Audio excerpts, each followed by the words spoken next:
Hello বন্ধুরা, দেখতেই পাচ্ছেন এখানে মাংস বসেছে। একদম খাসি মাংস, টাটকা একদম, ছাগলটি কাটা।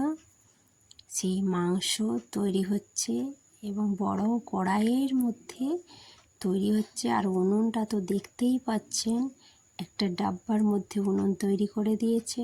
সেই উনুনে এক দাদা জাল দিচ্ছে, আর এক বৌদি সেই মাংস সেটাকে তৈরি করার পর নিচ্ছে। আর এখানে তো দেখতেই পাচ্ছেন কতগুলি বাটিতে সাজানো হয়ে গেছে মাংস, আর হাঁড়ির মধ্যেও এক হাঁড়ি মাংস। এখানে সব নিরামিষ, ভাত, সবজি, পোস্ত সবই আছে। আর এখানে এই যে সব বৌদিরা রান্না করছে। এখানে অবশ্য রাঁধুনির কোনো ব্যাপার নেই, সব আমাদের ফ্যামিলিতেই সব করে আমার সব বৌদিরা। আর এই পাঁপড়ের সাইজ তো দেখতেই পাচ্ছেন, একটুখানি নয়, একবারে পুরো পূর্ণিমার চাঁদের মতো বড় বড়। আর এখানেও তৈরি করছে, এখানে মেজো বৌদি, সেজো বৌদি, ছোটো বৌদি, সব বৌদিরাই আছে। সব নিজেরাই তৈরি করছে। আর এটা কী উপলক্ষে হচ্ছে সেই উপলক্ষটাও আমি বলি।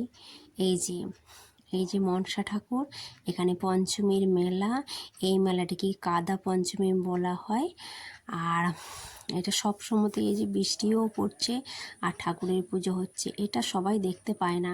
এটা রাত 11টার পর এই ঠাকুর মাথায় উঠে, তারপর এই যে নাচতে নাচতে ঠাকুরগুলো গ্রামের মধ্যে দিয়ে নেচে নেচে সব যাবে। আর বৃষ্টি তো হচ্ছেই, কিন্তু এই ঠাকুরের যে মহিমা, অপার মহিমা। এখানে যাদের প্রায় 20-25 বছর বাচ্চা হয়নি, তাদেরও বাচ্চা হবে এমন ঠাকুর। মানে বলা, আমি যেটা বলছি হয়তো খুব কম বলা হবে, সবটা সম্পূর্ণ হয়তো জানি না। এটাই ঠাকুরের মহিমা বিরাট। দেখতেই পাচ্ছেন কত বাড়ি নিয়ে সবাই যাচ্ছে। নিশ্চয়ই সবাইকার মনের ইচ্ছে পূর্ণ হয়েছে, যাদের সব রোগ জ্বালা ব্যাধি সব সম্পূর্ণ সেরে যায় এই ঠাকুরের। কি বলবো, মানে ভাষা খুঁজে পাচ্ছি না, এতই মানে মহিমা, খুব কৃপা এর। ঠাকুরকে রাত 11টার পর এই ঠাকুরটি তার বেরিয়ে পড়ে